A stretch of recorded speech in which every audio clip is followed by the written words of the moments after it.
Muhammad 570 to 632. My choice of Muhammad to lead the list of the world's most influential persons may surprise some readers and may be questioned by others. But he was the only man in history who was supremely successful on both the religious and secular levels. Of humble origins, Muhammad founded and promulgated one of the world's greatest religions and became an immensely effective political leader. Today, 13 centuries after his death, his influence is still powerful and pervasive. The majority of the persons in this book had the advantage of being born and raised in centers of civilization, highly cultured or politically pivotal nations. Muhammad, however, was born in the year 570 in the city of Makkah in southern Arabia, at that time a backward area of the world, far from the centers of trade, art, and learning. Orphaned at age 6, he was reared in modest surroundings. Islamic traditions tells us that he was illiterate. His economic position improved when, at age 25, he married a wealthy widow. Nevertheless, as he approached 40, there was little outward indication that he was a remarkable person. Most Arabs at that time were pagans who believed in many gods. There were, however, in Makkah a small number of Jews and Christians. It was from then, no doubt, that Muhammad first learned of a single omnipotent God who ruled the entire universe.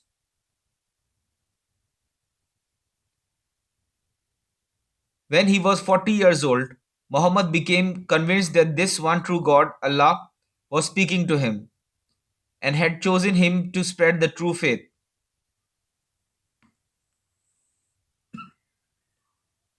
For 3 years, Muhammad preached only to close friends and associates. Then, about 613, he began preaching in public. As he slowly gained converts, the Meccan authorities came to consider him a dangerous nuisance.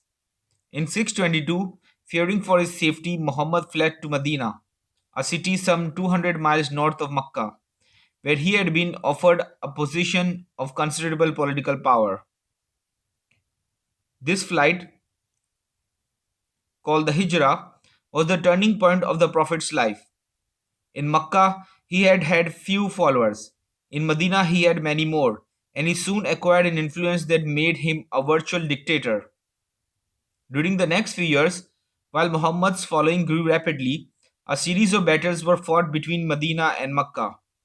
This war ended in 630 with Muhammad's triumphant return to Makkah as conqueror.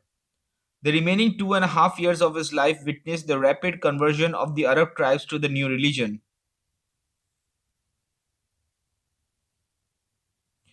When Muhammad died in 632, he was the effective ruler of all of southern Arabia.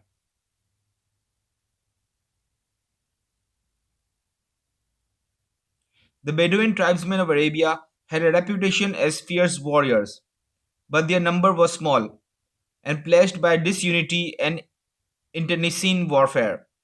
They had been no match for the larger armies of the kingdoms in the settled agriculture areas to the north. However, unified by Muhammad for the first time in history and inspired by their fervent belief in the one true God,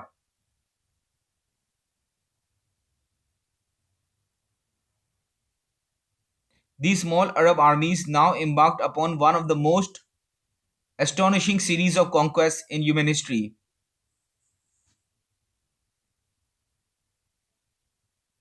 To the northeast of Arabia lay the large Neo Persian Empire of the Sassanids.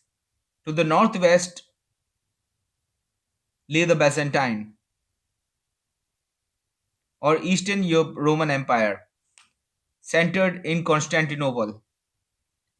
Numerically, the Arabs were no match for their opponents. On the field of battle, though the inspired Arabs rapidly conquered all of Mesopotamia, Syria, and Palestine, By 642, Egypt had been wrested from the Byzantine Empire, while the Persian armies had been crushed at the key battles of Qadisiyah in 637 and Nihawen in 642. But even these enormous conquests, which were made under the leadership of Muhammad's close friends and immediate successors, Abu Bakr and Umar ibn al-Khattab, did not mark the end of the Arab advance. By 711, the Arab armies had swept completely across North Africa to the Atlantic Ocean. There they turned north and crossing the Strait of Gibraltar, overwhelmed the Visigothic kingdom in Spain. For a while, it must have seemed that the Muslims would overwhelm all of Christian Europe. However, in 732, at the famous Battle of Tours, a Muslim army which had advanced into the center of France was at last defeated by the Franks. Nevertheless, in a scant century of fighting, these Bedouin tribesmen, inspired by the word of the Prophet, had carved out an empire stretching from the borders of India to the Atlantic Ocean.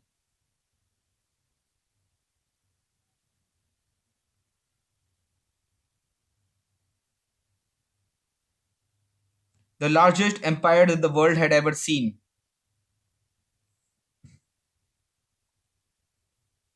And everywhere that the armies conquered, large scale conversion to the new faith eventually followed.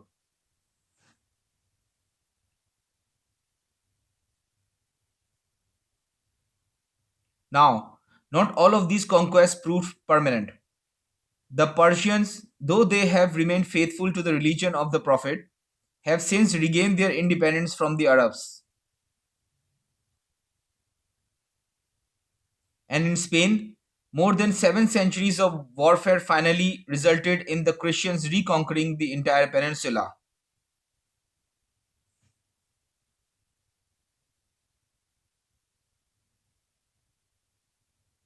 However, Mesopotamia and Egypt, the two cradles of ancient civilization, have remained Arab.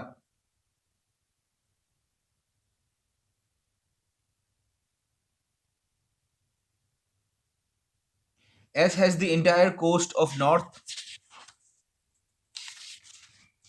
Africa. The new religion, of course, continued to spread in the intervening centuries far beyond the borders of the original Muslim conquests. Currently, it has tens of millions of adherents in Africa and Central Asia, and even more in Pakistan and northern India, and in Indonesia. In Indonesia, the new faith has been a unifying factor. In the Indian subcontinent, however, the conflict between Muslims and Hindus is still a major obstacle to unity.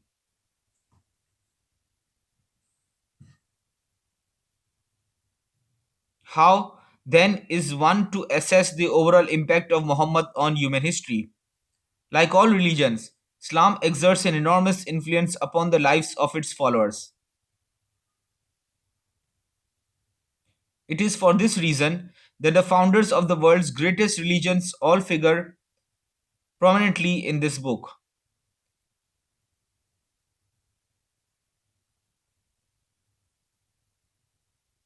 Since there are roughly twice as many Christians as Muslims in the world, it may initially seem strange that Muhammad has been ranked higher than Jesus. There are two principal reasons for that decision. First, Muhammad played a far more important role in the development of Islam than Jesus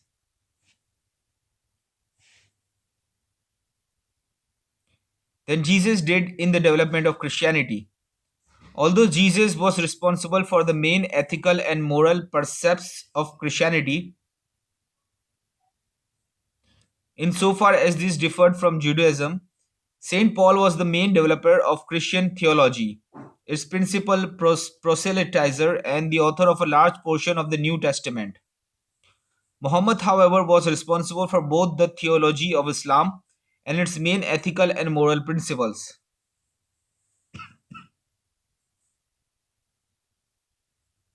In addition, he played the key role in proselytizing the new faith and in establishing the religious practices of Islam.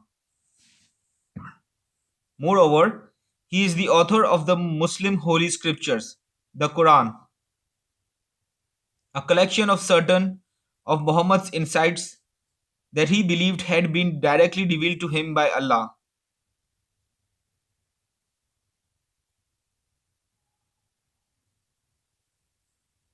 Most of these utterances were copied more or less faithfully during Muhammad's lifetime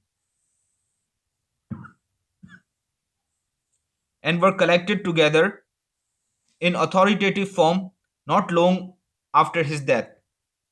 The Quran, therefore, closely represents Muhammad's ideas and teachings, and to a considerable extent his exact words. No such detailed compilation of the teachings of Christ has survived.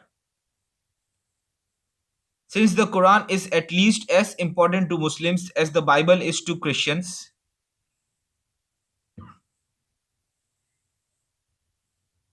the influence of Muhammad through the medium of the Quran has been enormous.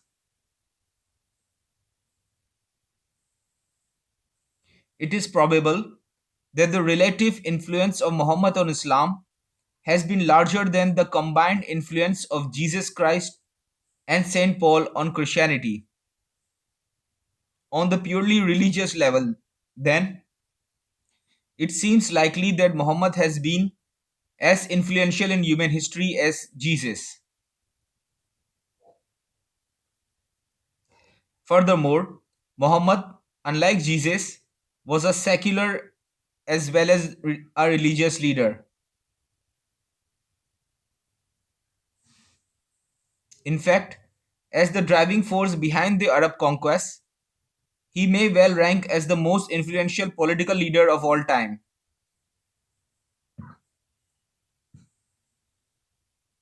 Of many important historical events, one might say that they were inevitable and would have occurred even without the particular political leader who guided them. For example, the South American colonies would probably have won their independence from Spain even if Simon Bolivar had never lived. But this cannot be said of the Arab conquest.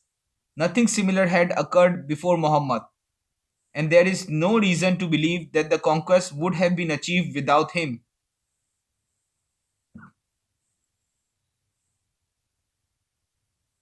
The only comparable conquests in human history are those of the Mongols in the 13th century, which were primarily due to the influence of Genghis Khan. These conquests, however, though more extensive than those of the Arabs, did not prove permanent, and today the only areas occupied by the Mongols are those that they held prior to the time of Genghis Khan.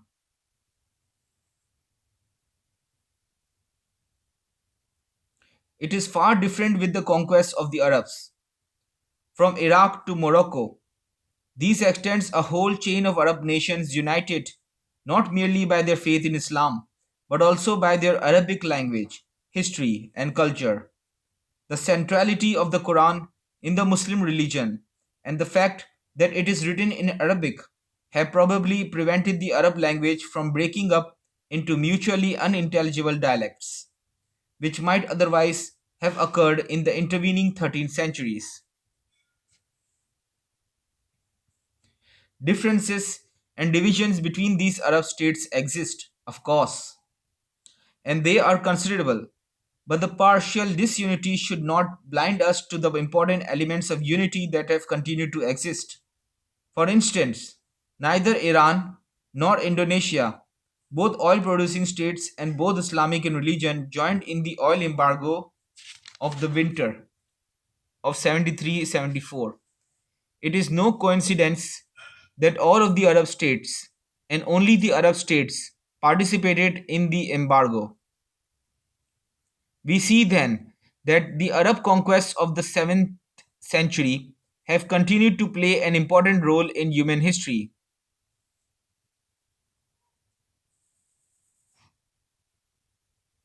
Down to the present day,